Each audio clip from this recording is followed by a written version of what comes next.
Queridos, esse texto que nós lemos, ele vai embasar toda esta semana, e é um texto muito importante. Nós vamos ler dois textos. Logo após eu ler esse texto, eu queria ler 2 Coríntios 4, depois com os irmãos, porque esse texto é o retrato vivo de 2 Coríntios capítulo 4. A Bíblia, ela se comunica de certa forma. Então, pare e pense comigo nesse momento.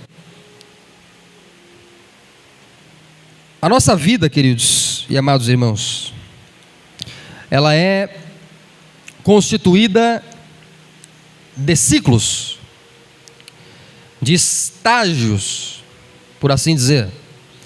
Na grande realidade, nós não vivemos em nenhum tipo de constante. Não existem constantes na lei que regula a vida. Não existem constantes. A tua própria experiência de vida já é uma prova de que você não possui essas constantes que a internet, que o Facebook, que o Instagram tentam enfiar, como diz o gauchês, né, o coloquial, garganta abaixo em você. Essas constantes, elas são inexistentes. Por exemplo, ninguém é saudável o tempo todo. Ninguém vive a sua vida numa saúde absolutamente constante.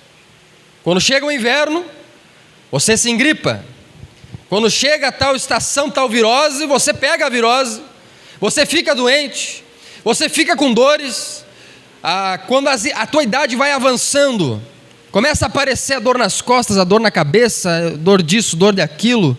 Algumas pessoas adquirem doenças conforme o passar do tempo, porque a tua saúde, ela não é constante, ela tem altos e baixos, sim ou não? Eu passei por isso, agora em novembro, acho que foi, do ano passado, passei por um período terrível ali, de uma crise que eu tive, de tontura, né? De labirintite, mostrando para mim que a minha vida é muito frágil e que eu não tenho constância na minha saúde. Hoje eu estou bem, amanhã eu não sei. Você da mesma forma. Nós temos debilidades e fragilidades. A nossa vida emocional, idem. Da mesma forma. Ela não é uma constante. Ninguém é forte o tempo todo. Ninguém está bem o tempo todo. Ninguém é feliz o tempo todo. Ninguém é saudável emocionalmente o tempo todo. Ninguém está sempre bem no seu humor o tempo todo. Nós vivemos oscilações. A nossa vida, ela é constituída de oscilações. Uma hora nós estamos lá em cima, só glória a Deus, aleluia, louvado seja Deus, né? Seja Ele poderoso, a gente está forte, a gente está na igreja, a gente vai nos grupos da igreja, a gente vai nos eventos da igreja, a gente vai no retiro, a gente vai numa reunião de jovens, a gente está ali forte e firme. E existem momentos da nossa vida que nós não estamos tão bem assim. Inclusive, nesses momentos, agradeça se você tem amigos para compartilhar com você.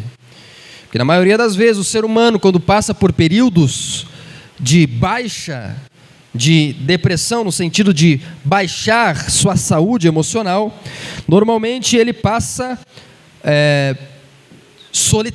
solitariamente. Ele busca o isolamento. Isso é algo natural. Ou para preservar a sua imagem, para não mostrar que sofre, para não mostrar que é frágil, ou para preservar a sua imagem, porque é uma pessoa que gosta de ser reservada, ou por orgulho.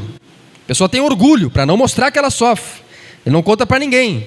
Ai, Deus, se o pastor soubesse, se o homem soubesse, a mulher... Porque a pessoa quer preservar, por orgulho, ela não quer contar e pedir ajuda. Isso é um sinal de orgulho, um sinal de soberba. A pessoa que não aceita a ajuda. Então, O ser humano ele tem essas nuances do seu coração, isso é natural. Mostrando para nós que a nossa saúde emocional, ela não tem uma constância. Quem está entendendo, diga amém. Quem está acordado, diga aleluia. Só para saber que vocês estão comigo. Outro ponto que nós não temos constâncias é a nossa vida espiritual. E aí você vai adquirindo para qualquer outra área da tua vida. Vida financeira. Ninguém é rico o tempo todo, ninguém está bem o tempo todo, ninguém tem dinheiro o tempo todo. Nós passamos por períodos de falta de dinheiro, de escassez disso, de escassez daquilo.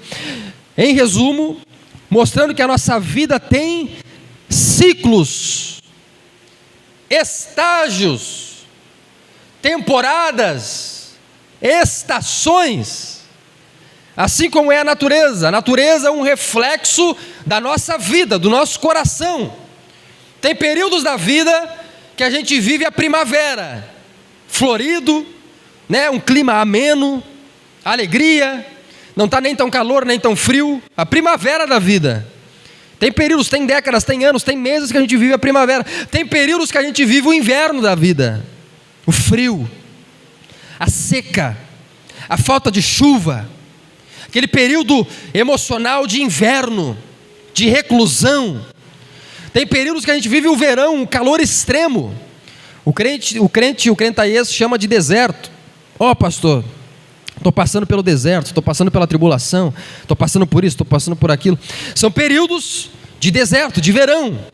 Tem períodos de outono, onde as folhas começam a cair.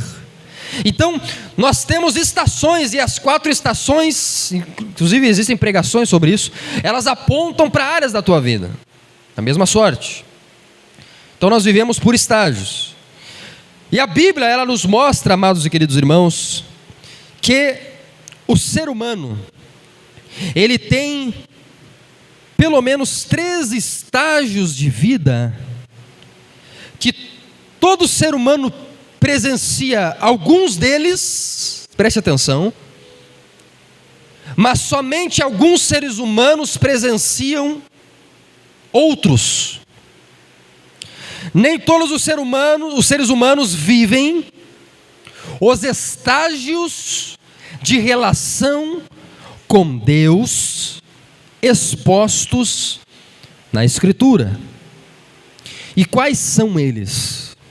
Eles estão lá em 2 Coríntios, no capítulo de número 4, a partir do versículo de número 3. Se você puder ler comigo, a irmã vai abrir aqui, você pode ler aqui, ou você pode ler na sua Bíblia.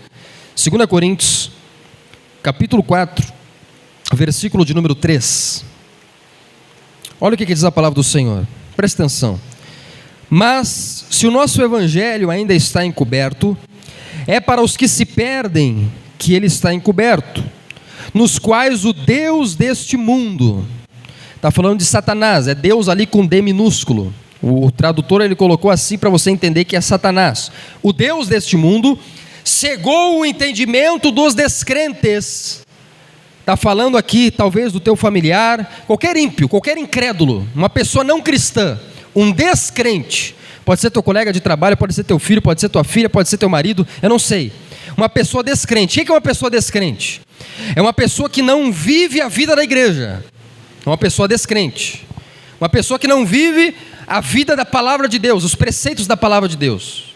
É uma pessoa descrente. Pode ser simpatizante, tem muitos simpatizantes que frequentam as igrejas, mas não necessariamente ela é uma crente. Ele é um simpatizante, ele vem na igreja, escuta a mensagem, senta aqui, mas não é crente talvez, porque não vive a palavra de Deus.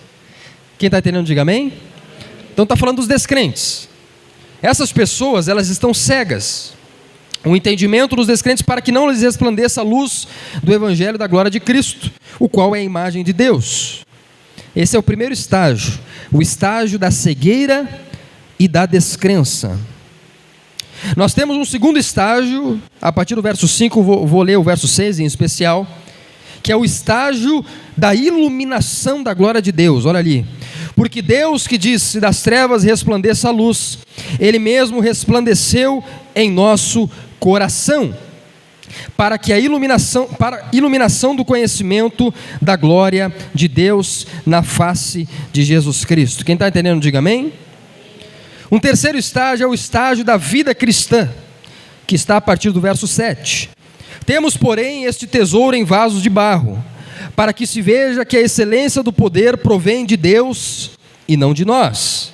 Olha o crente aqui, ó. Em tudo somos atribulados, porém não angustiados. Olha o crente aqui.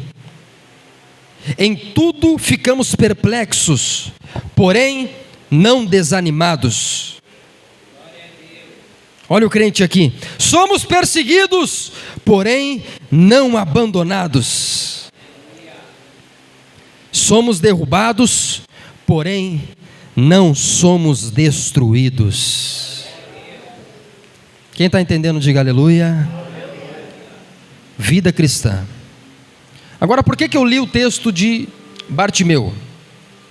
Porque Bartimeu, o cego Bartimeu, ele mostra para nós estágios da vida do ser humano que você, ou tua família, ou teu círculo de amigos estão vivendo ou podem viver.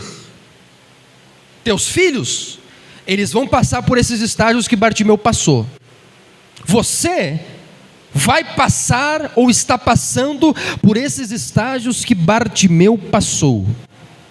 O primeiro deles se encontra no início do texto de Marcos, no capítulo 10, que eu vou fazer questão de voltar com vocês, do verso 46. O texto, queridos, se você perceber comigo, ele vai nos apresentando alguns elementos. Qual que é o primeiro elemento que o texto nos apresenta? Para os irmãos que estão anotando, podem anotar aí. Diga, Jericó. Primeiro elemento, diz ali, ó, e foram para Jericó. Esse é o primeiro elemento que o texto nos apresenta e que nós devemos ter na nossa mente. Jericó é uma cidade. Existem duas cidades de Jericó, na verdade. Existiam duas. Uma que é a Jericó do Antigo Testamento, que Josué rodeou 7 vezes, na 7ª vez rodeou mais 7, tocaram as trombetas e derrubaram as muralhas. Vem com Josué lutar em Jericó. Essa é a Jericó velha, que está em ruínas. Ainda existem vestígios dessa cidade ainda hoje. É um sítio arqueológico na Palestina. E existe a Jericó nova, construída por Herodes, que é esta Jericó que Jesus e os seus discípulos entraram, essa cidade. O interessante é que a Jericó desta época, esta cidade, que eu estou fazendo questão de pontuar para vocês, não é à toa, tem um propósito. Esta cidade, ela tem pelo menos 4 características que eu vou dividir em 2. Então eu vou ser bem didático nesta noite. 4 características que eu vou dividir em 2. A primeira característica da cidade de Jericó é que ela era a cidade dos prazeres e do encanto. Diga comigo, prazeres e encanto. Uma cidade muito bem construída, construída por Herodes. Lá ficavam teatros, ficavam piscinas, ficavam as fontes termais, ficava o palácio de inverno do rei Herodes. Era uma cidade muito bonita, era uma cidade que era muito festiva, uma cidade que tinha carnaval, era uma cidade que tinha carnaval de rua, que era forte o carnaval naquela cidade. Era uma cidade que os prostíbulos se proliferavam, lá vão ter, por quê? Porque era uma cidade da diversão, era uma cidade conhecida como a cidade do prazer, a cidade da satisfação, a cidade do encanto. A pessoa entrava lá e ficava encantada com aquela cidade. Uma cidade da alegria, uma cidade da diversão. Todavia, todas as diversões passageiras, porque ao mesmo tempo que Jericó era a cidade da alegria e da diversão, Jericó também era a cidade da depressão e da maldição. Então, 2 características legais, né? Alegria, diversão, satisfação, prazer, mas ela tinha mais 2 características: depressão e maldição. Em Josué 6:26, esta cidade, ela é amaldiçoada pela Bíblia. Josué amaldiçoa todo aquele que reconstruísse Jericó. E mais, esta cidade, ela ficava a 400 metros abaixo do nível do mar. É a cidade, ou era a cidade mais baixa do planeta. Uma depressão profunda. Então perceba que eu estou montando as peças agora, que daqui a pouco vai fazer sentido para você. Eu não estou falando informações a esmo. São peças do quebra-cabeça que vão fazer sentido. Cidade da satisfação, cidade do prazer, ao mesmo tempo, cidade da depressão e cidade da maldição. Jericó lembra muito o mundo. Jericó me lembra, me recorda o sistema mundano que está aí fora, que é o mundo do prazer, que é o mundo da satisfação, que é o mundo da alegria temporária, que é o mundo dos prazeres efêmeros, mas também é o mundo da angústia, mas também é o mundo da depressão, mas também é o mundo onde existem pessoas que ficam sedadas uma noite, uma noitada, mas quando acordam amanhã conseguem ainda detectar um vazio dentro das suas almas. É um mundo onde existem várias possibilidades de você satisfazer a tua carne com o pecado. É o mundo das tentações, é o mundo que jaz no maligno, mas ao mesmo tempo é o mundo que está amaldiçoado a perecer com fogo, um enxofre do juízo de Deus, mas ao mesmo tempo é um mundo onde pessoas conseguem encontrar dentro de si todo tipo de conflito, de desconforto, de descaminho, de desesperança, de trevas, de falta de encanto com a vida. É um mundo que te dá um prazer temporário, mas ao mesmo tempo tira alguma coisa de você, talvez a alegria, talvez a felicidade, talvez os sonhos. É um mundo que ao mesmo tempo te ergue, é um mundo que ao mesmo tempo te achata, te derruba. É um mundo que em algum momento Satanás entrega uma migalha e num outro momento ele escraviza. Em algum momento ele entrega algum prazer, mas no outro momento ele tenta tirar a tua vida. O mundo hoje é uma grande Jericó. Diga misericórdia. É o mundo onde você encontra pessoas aí fora, se não for você, pessoas aí fora, que agora no final de semana que vem vão tentar distrair a sua angústia, pulando de tanguinha em cima de qualquer porcaria aí, mas não vão conseguir aplacar a dor do seu coração. É um mundo onde o emprego, o dinheiro, as conquistas tentam dar para essa pessoa, Satanás tenta dar a sensação de que está tudo bem. Não, está tudo bem comigo e com Deus.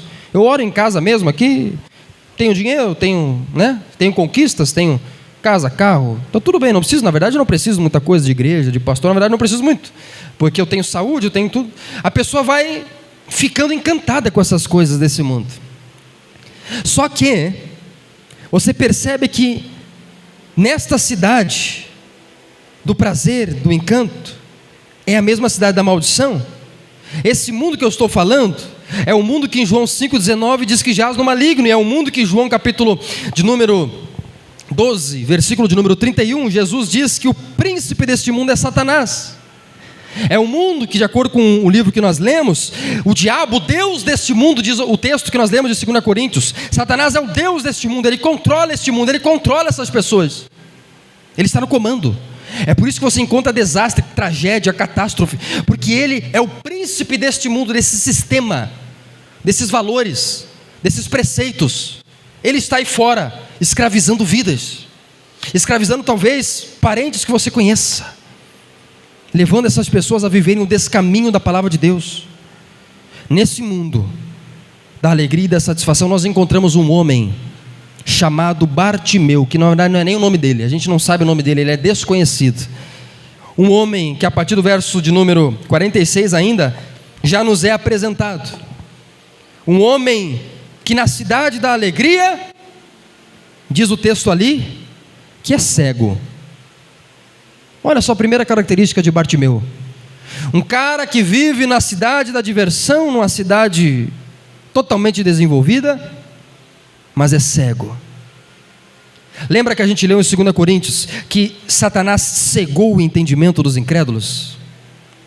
Esse homem, ele vivia não só na cegueira, nas trevas, mas ele também é mendigo, diz ali, ó. Cego, mendigo. Não tem visão e não tem dinheiro. Ele é cego para os prazeres e ele é miserável. Ora, duas características terríveis, porque o cego não sabe para onde vai e o mendigo não tem para onde ir. Você conhece pessoas que não sabem para onde estão indo? Você conhece pessoas que não têm para onde ir? Talvez elas sejam Bartimeu. Talvez você seja um Bartimeu, uma pessoa que ainda encontra em sua vida cegueira. Cegueira para o quê, pastor? Cegueira para encontrar na igreja a satisfação e a alegria. Cegueira para com as coisas de Deus. Cegueira para com a palavra de Deus. Não é à toa que você convida esse familiar, que você convida essa pessoa, que você convida esse vizinho, e ele não vem, ele não quer saber, não é à toa, é porque ele está vendado, ele está cegado, ele está totalmente a par da iluminação do Evangelho da glória de Cristo.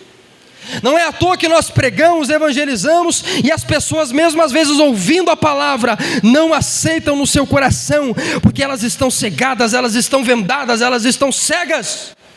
Não é à toa que as pessoas encontram descaminhos na sua vida, andam nas trevas. Pastor, eu estou desencaminhado nas minhas relações, na minha área financeira, na minha área espiritual. Como é que pode isso, pastor? Eu não encontrar essa satisfação e eu viver nessa miserabilidade emocional, essa miserabilidade espiritual. Me sinto seco, longe de Deus, me sinto longe da igreja, no sentido da comunhão dos irmãos, sinto uma secura aqui dentro, uma miséria, em todos os âmbitos. Mais do que isso, a Bíblia diz que esse homem, ele não tinha nome, ele é Bartimeu. Bartimeu em aramaico significa filho de Timeu, e durante todo o texto, ele só é chamado de cego. Chamem o cego, cego, vem aqui. Ele não tem nome, a gente não conhece o nome dele, a gente não sabe como é que ele se chama. A gente só sabe que ele é o ceguinho miserável que fica à beira do caminho pedindo esmola espiritual. Quem está entendendo, diga aleluia. Sabe quem pede esmola espiritual? Pessoas que abarrotam as igrejas atrás da bênção, mas não têm uma relação com Jesus Cristo, filho de Nazaré.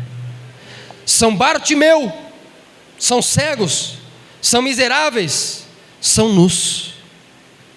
Esse homem, amados irmãos, ele nasceu, como todos vocês já nasceram, no estágio da cegueira.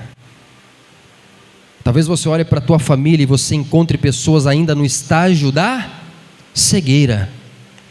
Cegueira espiritual, cegueira para com as coisas de Deus.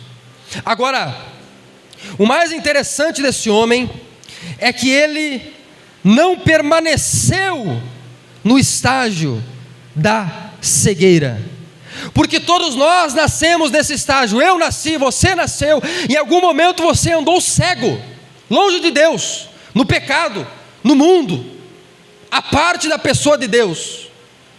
Só que pelo fato de você estar de repente, pelo fato de você estar aqui hoje, pelo fato de eu estar aqui hoje, eu consigo perceber que em algum momento eu tive a mesma atitude de Bartimeu, e Jesus e Deus em algum momento disse para o meu coração, no coração do pastor Biri, haja luz, e Deus iluminou o meu coração, e Deus iluminou o teu coração, e Deus tirou você das trevas, e Deus te trouxe para o reino do seu Filho amado Jesus.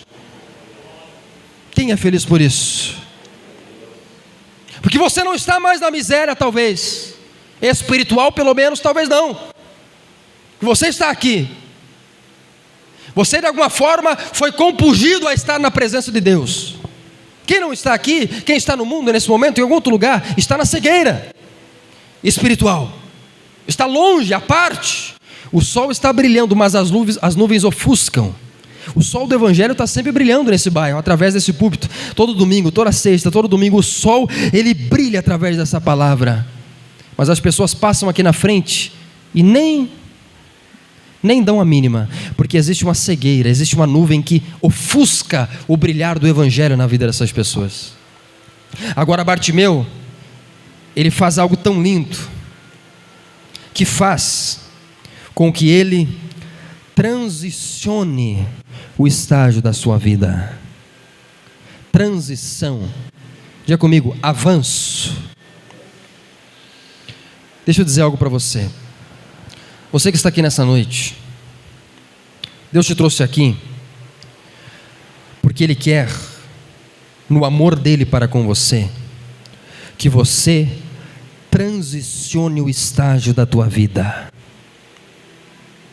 Deus te trouxe aqui porque no amor que Ele tem pela tua família, Ele quer que a tua família transicione o estágio da vida deles. Deus não deixou ainda você desistir, porque no amor que Ele tem para com a tua casa, Ele quer que você e a tua casa avancem no mundo espiritual. Essa igreja, ela só existe nesse bairro. Deus só me trouxe de São Paulo. Deus só trouxe o nosso ministério para Santa Maria.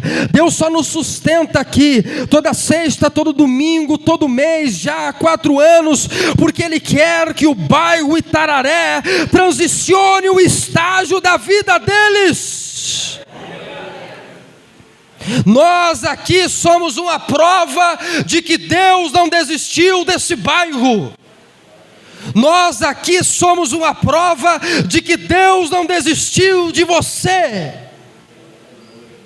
Você está carregado nas mãos dEle, às vezes até mesmo contra a tua vontade, até mesmo contra o teu querer, no sentido de não querer estar na igreja, de não querer fazer parte do reino de Deus, mas alguma coisa te chama, alguma coisa te puxa, alguma coisa te incomoda, que quando você está longe, que quando você desvia, que quando você não está na igreja, a luz do Espírito Santo brilha lá no teu coração, na tua consciência, chamando você para a presença de Deus. Porque quem já pisou no Santo dos Santos em outro lugar, não consegue viver. Diga aleluia. Depois que você é chamado, você é iluminado, você não consegue mais pecar em paz. O crente, ele não consegue pecar em paz. Quando ele peca, alguma coisa fala aqui dentro dele. Talvez significa que ele foi iluminado e que ele seja crente. O maior sinal de que Deus iluminou o teu coração é porque você ainda tem a vontade de acertar, e quando você se afasta de Deus, você sente tristeza. Porque o incrédulo não é assim. O incrédulo, ele está no mundo e está tudo bem. Ele está pecando e está tudo bem, para ele está tudo certo. O incrédulo não tem consciência. Quem está entendendo, diga aleluia. Para ele está tudo certo ficar longe de Deus. Esse é o incrédulo, o ímpio. Está tudo certo ficar longe. O crente não. O Bartimeu, quando ele ouve aqui, a Bíblia diz que ele ouviu que Jesus, o Nazareno, estava passando. Ao mesmo tempo, então, ele vai como se fosse a sua última chance. Ele grita a Jesus: Jesus, filho de Davi, tenha compaixão de mim. O crente, ele é assim. Às vezes ele está lá na beira do caminho, na miséria, mas quando ele sabe que chegou a sexta ou domingo, ou seja, qualquer outra data, e ele sabe que Jesus vai passar pelo bairro Itararé, ele, como se fosse a sua última chance, vem, busca o mestre e diz: Senhor meu Deus, tenha compaixão de mim. Quem está entendendo, diga amém. Primeira atitude de Bartimeu, que fez com que ele transicionasse de estado: ele buscou a Jesus como se fosse a sua última chance, porque realmente era a última chance. Caso você não saiba, aqui Jesus está na semana da sua crucificação, na semana da sua morte. Jesus não ia mais passar por Jericó, Jesus não ia mais passar pela cidade por ali onde Bartimeu estava assentado. Jesus não ia, era a última chance dele. Se Bartimeu não chamasse a Jesus naquele momento, ele não teria outra chance. E o Espírito Santo me diz nessa noite, para algumas pessoas aqui é a última chance. Rabassuia rabacandarai. E a última cartada. E tenha consciência que é a última chance. Porque nós não sabemos quando Jesus vai voltar ou quando nós vamos partir. E a Bíblia diz: bem-aventurado, feliz é aquele que quando o Senhor Jesus voltar, ele encontrar fiel,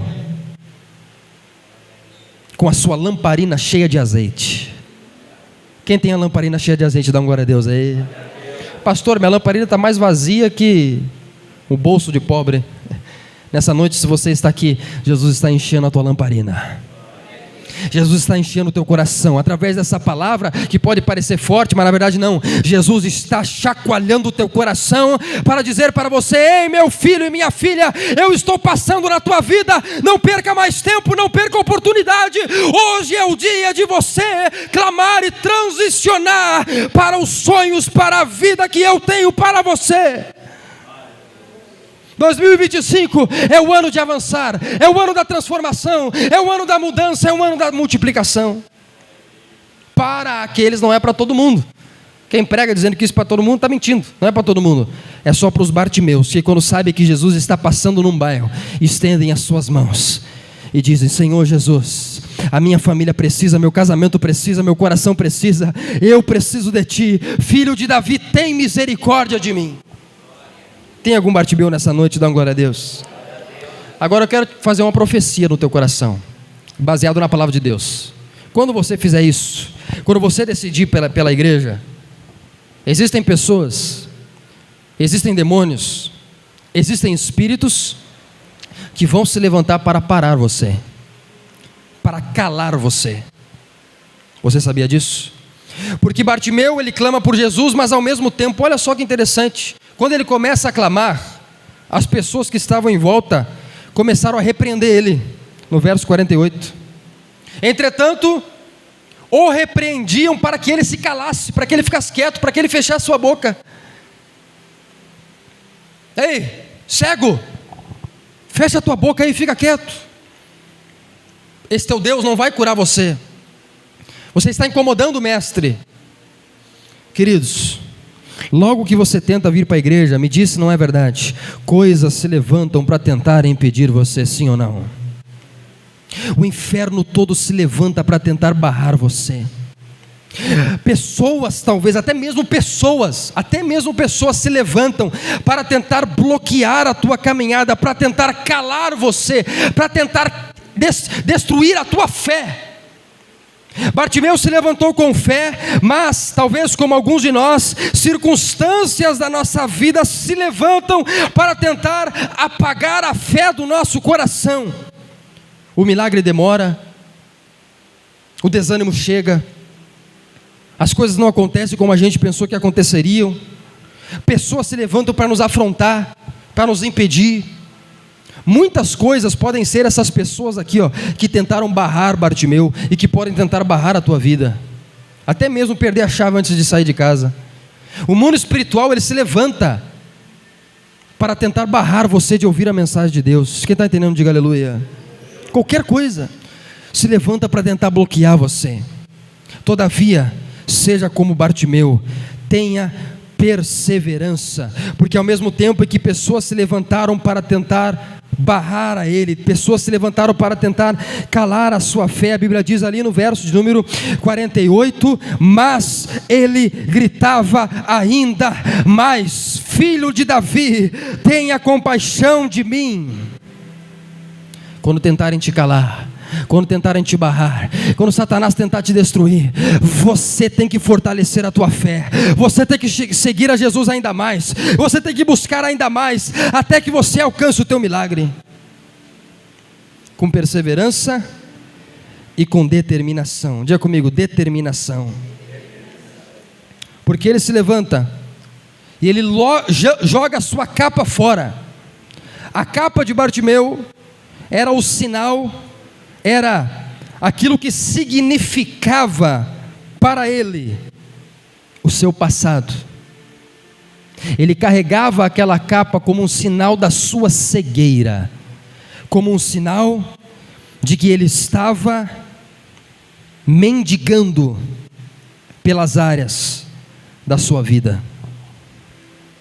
Algumas pessoas essa noite entraram aqui carregando capas, que são sinal da tua cegueira. Quem está entendendo, diga amém. Você carrega capas. A Bíblia diz que quando Jesus encontra aquele homem, e aquele homem clama a Jesus, que nem você vai clamar daqui a pouco, a Bíblia diz que Jesus então chama ele, e ele dá um salto. Olha que interessante essa cena.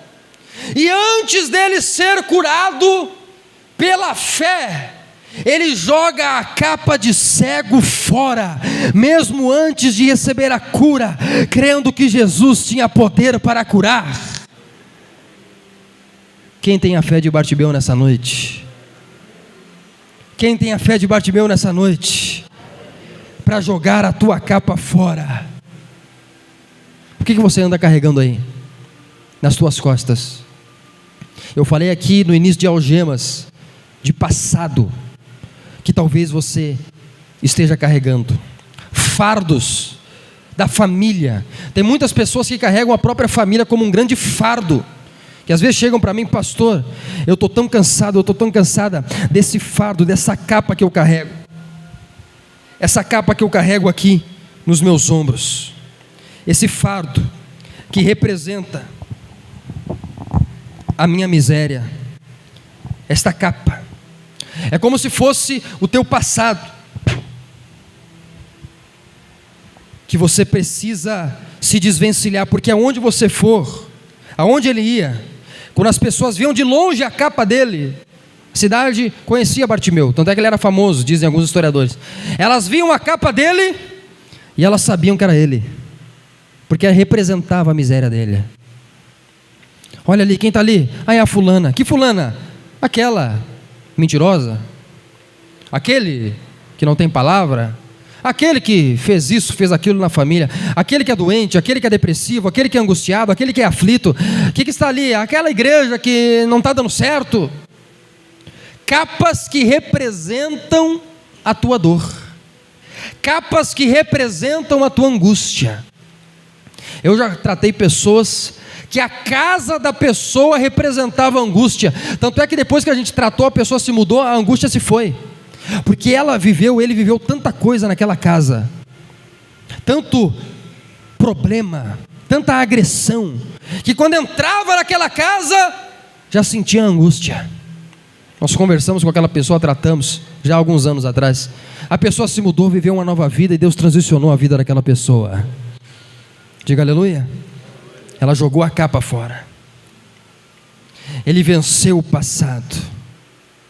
Nós temos muitas pessoas, muitos testemunhos aqui na nossa igreja, que entraram por essas portas carregando a capa da doença, e através das ministrações que nós fizemos aqui, Jesus curou essas pessoas, e elas lançaram fora a capa do diagnóstico, a capa da depressão. Agora, sexta-feira, nós recebemos o testemunho de uma irmã que recebeu uma cura no seu rim. Ela tinha um rim tão debilitado. Eu liguei para ela, nós oramos, e ela me testemunhou sexta-feira que o médico chamou de novo, e ela já está com mais de 20% do seu rim restaurado, para a glória de Jesus, sem tratamento, sem nada. Ela estava com tratamento marcado, ela não está aqui hoje para testemunhar, estava com tratamento marcado. Aí o médico cancelou o tratamento, não vai mais precisar fazer, não vai mais precisar gastar com isso, não vai mais precisar ter tempo com isso, porque o rim já está mais de 50%, já está funcionando, já está restaurado, pelo toque de Deus. A capa do passado, diga aleluia. Qual que é a tua capa? O que você viveu na tua infância, na tua adolescência? Deus quer nessa noite chegar em você e tirar a tua capa. Quer transicionar você para uma nova história nesse ministério e nesse ano de 2025. Mas para isso, você precisa tomar a atitude de Bartimeu. Você precisa chamar a Jesus, você precisa ser perseverante, e você precisa buscar a Jesus com determinação, para que Jesus então faça o que ele fez ali no versículo de número 52, onde Bartimeu diz: Senhor Jesus, eu quero ver. E aí então Jesus disse para ele: meu filho, a tua fé salvou você. E imediatamente ele passou a ver e foi seguindo a Jesus. O apóstolo Paulo diz em 2 Coríntios que Deus, Ele brada no coração dessas pessoas: haja luz. E naquele momento em que Deus diz haja luz, as trevas do coração dessas pessoas são totalmente dissipadas. Nessa noite Deus quer bradar no teu coração, meu amado irmão. Nessa noite eu passei a madrugada de sexta-feira para sábado em oração pela tua vida, para que nessa noite, através desse púlpito, Deus venha bradar no teu coração, no coração do fulano, da ciclana: haja luz. Assim como Deus bradou no coração desta irmã que nós vamos batizar nessa noite: haja luz. Trevas sejam dissipadas e resplandeça no coração dessa pessoa a luz do Evangelho da glória de Cristo. Essa pessoa conseguiu contemplar a Cristo. Você pode contemplar a Cristo e saber qual é a glória de Cristo. Quando Deus bradar no teu coração, no coração do fulano, da ciclano, do beltrano: haja luz, as trevas da tua vida sejam totalmente dissipadas, e a partir de hoje você não será mais cego, as escamas dos teus olhos vão cair, e você vai ter uma visão espiritual de onde Deus está levando e quer levar a tua família. Diga comigo: visão é o que nós precisamos.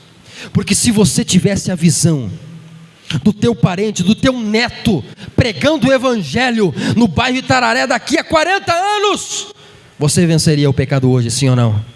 Se Deus conseguisse te dar a visão, se você pudesse ter a visão de ver a tua família aqui na igreja, adorando a Deus daqui a 10 anos, devido à tua fidelidade, você seria uma pessoa mais fiel, sim ou não? Porque você tem uma visão. Há 4 anos atrás eu comecei essa obra, eu, minha esposa, mais 2 pessoas, em volta daquela mesa ali com um caderno de oração. Mas nós não tínhamos nada. Eu não tinha nem idade, para você ter ideia. Não tinha nada, era mais magro que eu sou, mais mirradinho, mas tinha absolutamente nada. Como ainda não tenho muita coisa. E as pessoas também não tinham. Nós não tínhamos membros para dizimar, para pagar o aluguel. A gente não tinha, a gente começou na fé. Pegamos o aluguel na fé. Eu não tinha serviço, não tinha trabalho. Na fé. Mas nós tínhamos uma coisa, que é aquilo que um ser humano precisa para continuar a sua caminhada. Nós tínhamos visão. Pelos olhos da fé, eu subia o monte, sem uma triste alma, mas pelos olhos da fé eu contemplava o batismo que vai acontecer nessa noite. Pelos olhos da fé eu contemplava você sentado aqui. Pelos olhos da fé eu contemplo teus familiares, tua família, teus vizinhos sentados nesse lugar. Pelos olhos da fé eu contemplo você liberto. Eu não contemplo você um pecador, não. Eu contemplo você com o projeto que Deus tem para a tua vida. Pelos olhos da fé eu sei aonde você pode chegar. Pelos olhos da fé eu sei o que Deus pode fazer na vida de um homem, de uma mulher que decide seguir a Jesus. Pelos olhos da fé eu vejo esse bairro ganho para o Senhor Jesus Cristo. Pelos olhos da fé eu vejo essa igreja com 100, 200, 300, 500 almas daqui a alguns anos para o Senhor Jesus Cristo. Pelos olhos da fé eu consigo ver nós aqui contemplando, adorando a Deus num prédio que Deus vai nos dar para a glória do Senhor Jesus Cristo. Pelos olhos da fé eu consigo ver esse bairro sem nenhuma obra de macumbaria, de feitiçaria, mas vivendo e adorando ao Senhor Jesus Cristo. Pelos olhos da fé eu consigo saber que o Itararé pode ser conhecido talvez daqui a 60 anos como um bairro cristão, como o bairro do avivamento, como o bairro da cura, como o bairro que pertence ao Senhor Jesus. Quem tem fé para ver isso comigo, dá uma glória a Deus aí, só para eu saber. Você tem visão? A visão é o que te sustenta. É porque você não sabe aonde Deus quer te levar que você desiste e não espera chegar lá. Porque a visão te sustenta no trajeto. A visão é o trilho da força e da provisão de Deus.